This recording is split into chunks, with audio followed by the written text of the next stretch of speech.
फौजी भाइयों ने ये कसम खाई है अभी हमने इस मीटिंग में कि हमने 2027 में समाजवादी पार्टी को फुल समर्थन देना है और उनकी सरकार बनवानी है। इन्होंने जो अग्निवीर योजना को लाया है इसके हम लोग बहुत खिलाफ हैं, क्योंकि ये एक व्यक्ति को, एक बच्चे की जिंदगी खराब करने वाली तो है ही, क्योंकि 4 साल बाद बेचारा वो आकर के फिर जब इतनी वो बहुत सारी मेहनत करता है तब उसको नौकरी मिलेगी, वो भी 4 साल की।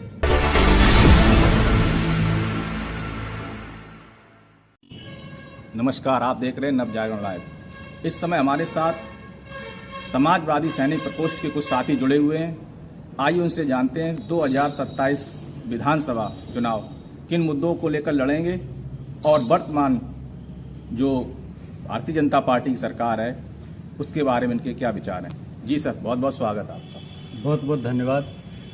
हमारी अभी से 2027 की तैयारी हम लोगों ने समाजवादी पार्टी सैनिक प्रकोष्ठ सभी इसमें फौजी भाई हैं, हमारे सभी फौजी भाइयों ने ये कसम खाई है अभी हमने इस मीटिंग में कि हमने 2027 में समाजवादी पार्टी को फुल समर्थन देना है और उनकी सरकार बनवानी है।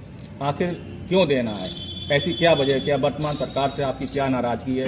बड़ा अच्छी सरकार चल रही है, कानून व्यवस्था भी अच्छी है, तो आखिर ऐसी क्या वजह है कि 2027 में आप जो है समाजवादी पार्टी का समर्थन करें? ये दिखावे में अच्छी चल रही है केवल।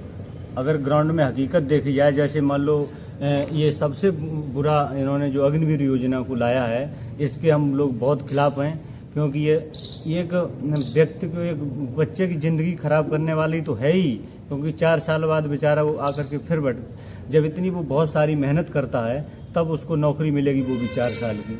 दूसरा, जब 4 साल का हमारा सैनिक होगा वो हमारी देश की क्या रक्षा करेगा? जो उसका जो वहाँ लगाव होना चाहिए 4 साल की नौकरी में कभी नहीं, क्योंकि हम लोग 1 साल ट्रेनिंग करते हैं, फिर बहुत सारे कोर्स करते हैं, 3-4 साल 4-5 साल हम जब ट्रेनिंग करते हैं तब एक सैनिक बनता है, और ये सैनिक बनाने से पहले ही घर भेज दे रहे हैं। तो ये हमारे सैनिकों भाइयों के साथ बहुत बड़ा, फौज के साथ बहुत बड़ा ये इन्होंने षड्यंत्र रचा है। इसके हम खिलाफ हैं, इसलिए हम बीजेपी को हटाना चाहते हैं। नहीं, सरकार का तो ये कहना है इससे जो है क्या कि फौज जो है बहुत मजबूत होगी, युवा साथी वहां पे पहुंचेंगे, और आपका ये कहना है कि फौज कमजोर होगी। कमजोर किस तरीके से? जब युवा साथी सब पहुंचेंगे कमजोर कैसे होगी? कमजोर ऐसे होगी जब हम एक सैनिक को तैयार करने में 3-4 साल लगते हैं, वो सैनिक 3-4 साल तैयार होता है, फिर वो सेना को देता है अपना 8-10 साल, तब देश के लिए समर्पित भाव से वो सेवा करता है। सेना की नौकरी अगर ये सोचा जाए कि मैं नौकरी पैसों के लिए, और पैसा तो मिलता ही है, वो भी जरूरी है, लेकिन हर एक फौजी भाई देश की रक्षा अपने तन मन से करता है। और दूसरा, जब ये बताइए कैसे ये अग्निवीर योजना अच्छी हो सकती है? 4 साल बाद ये बोल रहे हम उसको दूसरी नौकरी देंगे, मान लो 4 साल बाद ये दूसरी, और युवा क्या करेगा? जो अग्निवीर में जाएगा वो यहाँ पर जाएगा, फिर और युवा क्या करेगा? आप बताओ। उससे हम कुछ नहीं, वो टोटली उनका प्री प्लान है कि हमने बच्चों को नौकरी देना ही नहीं है। प्राइवेटाइजेशन करते जा रहे हैं दिनों ब दिन, और नौकरियां बिल्कुल खत्म करें। अभी देखिए हमारे जो यहाँ पर छात्रों के ऊपर लाठियां बरसाई इन्होंने। भाई, छात्र अपना हक मांग रहे हैं, उनकी बात सुनिए बैठ करके, उनकी समस्या का उनका समाधान करिए। आप छात्रों की नौकरी मांगने पर तो लाठीचार्ज करवा रहे हैं, और जो कावड़ यात्री जा रहे हैं उन पर आप फूल बरसा रहे हैं। ये क्या संदेश देना चाहते हैं देश को? 2027 का विधानसभा चुनाव किन मुद्दों पे समाजवादी पार्टी लड़ेगी? एक तो हमारा किसान का मुद्दा है। हमारा किसान की हालत बहुत दिनों में दिन खराब होती जा रही है। किसान को न तो डीएपी मुहैया करा पा रहे हैं, न कुछ, और न ही ये अग्निवीर योजना खिलाफ हैं। ये मुद्दा रहेगा किसानों का, उसका मुद्दा रहेगा। ये हमारे बहुत सारे मुद्दे हैं जिनको लेकर के जनता के बीच जाएंगे। और हमारे नेताजी ने, देखिए हमारे नेताजी ने फौज के लिए कितना क्या नहीं किया है। हमारी पहले देश में जवानों की डेड बॉडियां वहीं पर दफना दी जाती थी। हमारे जब नेताजी डिफेंस मिनिस्टर बने तो उन्होंने ये प्रस्ताव लाया, और हमारे फौजी भाइयों की ये जो माटी शहीद पार्थिव शरीर उनके घर तक पहुंचने का काम हो रहा है। ये हमारे नेताजी की, माननीय नेताजी की देन है। समाजवादी सैनिक प्रकोष्ठ का मैं सिपाही राजेश यादव। आज यहाँ हम सब लोगों की मीटिंग हुई, एक सम्मेलन हुआ, और उसी के बारे में चर्चा की हम लोगों ने, और रणनीति तैयार की है कि हम जन जन तक जाएंगे और पार्टी की नीतियों के बारे में बताएंगे और पार्टी को मजबूत करने के लिए कार्य करेंगे, लोगों को प्रेरित करेंगे। रही बात इससे हमारे जुड़ने की, तो हम नेताजी से बहुत प्रभावित हूँ। तो नेताजी ने ऐसे सारे कार्य किए हैं बहुत से, जिससे हम सैनिकों को और उनके परिवारों को लाभ मिला। सबसे बड़ी बात तो जो चर्चा में रहती है, और अभी हमारे भोगांव विधानसभा के अध्यक्ष हरकेश भाई ने चर्चा की है, उन्हीं की बात को थोड़ा और आगे बढ़ा रहे हैं कि जो लोग शहीद हो जाते थे उनकी डेड बॉडी वहीं दफना दी जाती थी, गांव घर पर नहीं आती थी, कपड़े आते थे, बड़ी ये चीज़ें समस्यावान थी। तो नेताजी के ही द्वारा ये प्रस्ताव लाया गया था और नेताजी स्वयं ग्लेशियर में गए थे। वहाँ पर उन्होंने सेना की क्लोथिंग देखी तो उन्होंने उसमें भी चेंजिंग की, प्रस्ताव लाए, बजट बढ़ाया और सैनिकों के लिए और क्लोथिंग बढ़िया वाली विदेशों से मंगवाई।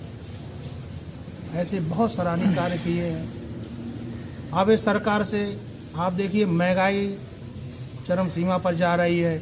हम लोगों को महंगाई भत्ता 1% 2%, नौकरी की बात थी उसमें वो अग्निवीर कर दिया है। तो अग्निवीर करने के बाद भी उसकी भी भर्तियां नहीं, पहली बात।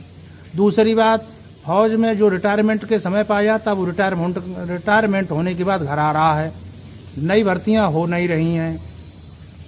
फौज को ये कमज़ोर करते जा रहे हैं। तमाम भ्रम फैलाए हुए हैं मीडिया वाले और भाजपा वाले कि ये अग्निवीर 4 साल के बाद में दूसरी नौकरियों में जाएंगे, ये होगा वो होगा, सारी चीज़ें झूठ हैं। और इतनी बेरोजगारी फैला रखी है, आप देखिए गांव में लड़के इतनी तैयारी कर रहे हैं सिविल की, फोर्स की, और घूम रहे बेचारे सब बेकार।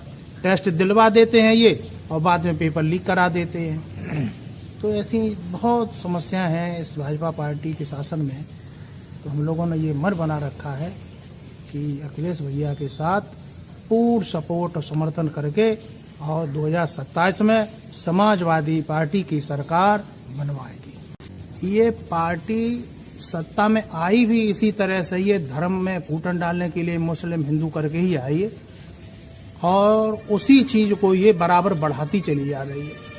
अभी आप देखिए, जब ये उपचुनाव हुआ 9 सीटों पर 2 पर समाजवादी आई, 7 पर ये भाजपा जीती। और कैसे जीती ये मीडिया वाले तो लोग अच्छी तरीके से जानते हैं। ये पार्टी भाजपा नहीं लड़ी थी, प्रशासन चुनाव लड़ा था, सभी लोग जानते इस चीज को है।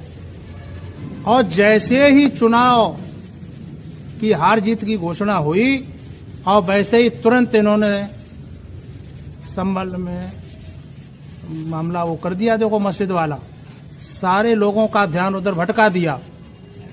जो लोग प्रश्न उठाते कि इन्होंने कितनी बेईमानी से, कितनी उल्टी सीधे कार्यों से ये हार जीत की है, तो इन्होंने दूसरा मुद्दा मंदिर और मस्जिद वाला उठा दिया, उलझा दिए उसमें।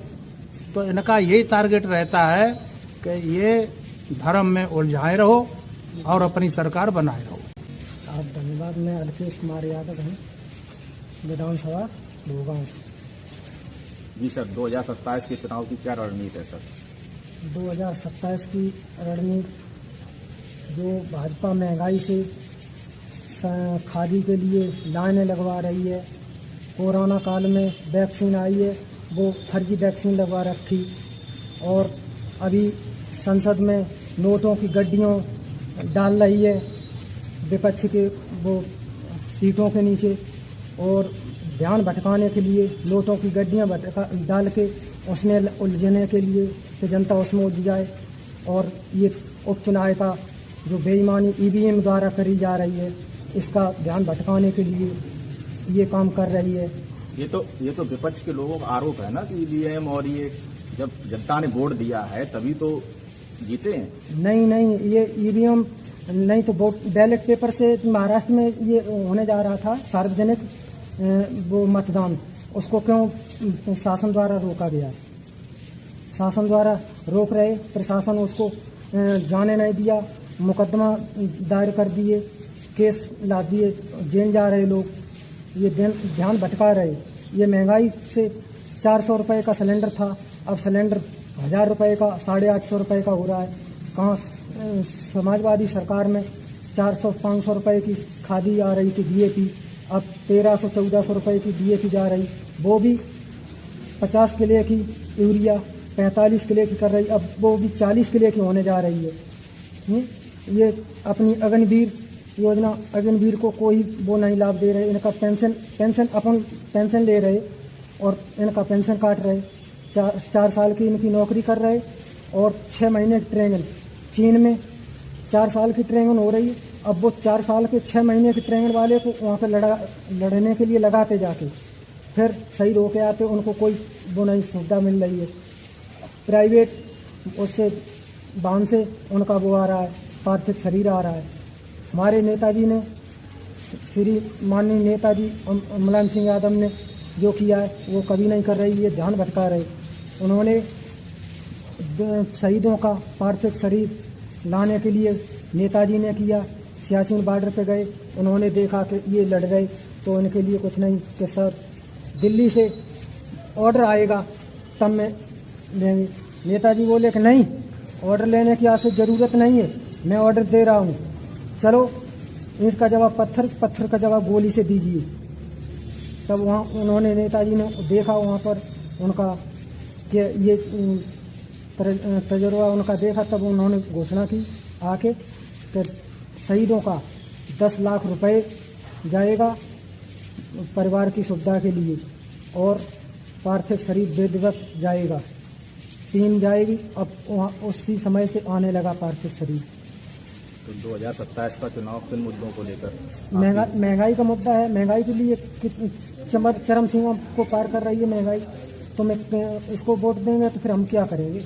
महंगाई कहाँ पर जा रही? 400 रुपये का सिलेंडर 850 रुपये का सिलेंडर मिल रहा है, 2000 रुपये की 2500 रुपये की बोरी और खाद की बोरी मिल रही है। मूल अनाज, किसान के अनाज का कोई मूल मिल नहीं रहा है। जबकि लोगों का कहना है कि कानून व्यवस्था बहुत अच्छी है सरकार में, समाजवादी पार्टी में जो है घर घर गुंडे पैदा हो जाते हैं। इसका क्या? ये सब जुमलेबाजी है, ये जुमलेबाजी कौन करते हैं? कहते हैं कि मैं 15 लाख रुपए डालेंगे खाते में, कहीं 3 लाख रुपए डालेंगे, कुछ डाला है? अभी तक कुछ नहीं डाला है। ये सब झूठ है, ये ध्यान भटकाने के लिए करते हैं कि मैं ये कर रहा हूँ, वो कर रहा हूँ, कुछ नहीं। अब उपचुनाव में 7 सीटें समाजवादी पार्टी जीतने के लिए जा रही थी। EVM द्वारा प्रशासन ने कि मैं गोली मार दूंगा, अगर जो वोट डालने जाओगे तो मैं गोली मार दूंगा। नहीं, जनता ने वोट दिया है तभी तो बीजेपी की सीटें निकली, आप कैसे कह सकते नहीं हो? तो मतदान करने के लिए जाने ही नहीं दिया है, हम लोगों को भटका रहे, धमका रहे संबल में। वोट नहीं डालने दिया? हाँ, आप वोट कैसे नहीं कह डालने सकते दिया। वोट डालने नहीं दिया? वो उसके कारण प्रशासन है जो पुलिस वाला है, उसने अपनी पिस्टल दिखाई और कि वोट डालने जाओगे तो गोली मार दूंगा। तो ये उड़दंगी थे, इसलिए आत्मरक्षा में जो है नहीं, महिलाओं को, हमारी महिलाओं को भटका रहे, महिलाओं को धमका रहे, वोट डालने नहीं दिया जाता। आपका कहना है ये चुनाव प्रशासन जीता है? और क्या, प्रशासन जीता है? शासन से नहीं, प्रशासन से जीता है। तो 2027 में क्या रणनीति रहेगी आपकी? मेरी रणनीति मांग यही है कि बैलेट पेपर से इलेक्शन कराया जाए तो हमारा सही है, न बहिष्कार होगा। फिर EVM का बहिष्कार कर रहा हूँ हम लोग। 2027 चुनाव में समाजवादी पार्टी अपने आप को कहाँ लेती है? अपने आप को वैसे जनता के हिसाब से बस आइए भैया, आइए आप इलेक्शन हो, बेईमानी न हो तो समाजवादी पार्टी की सरकार बनेगी 2027 में।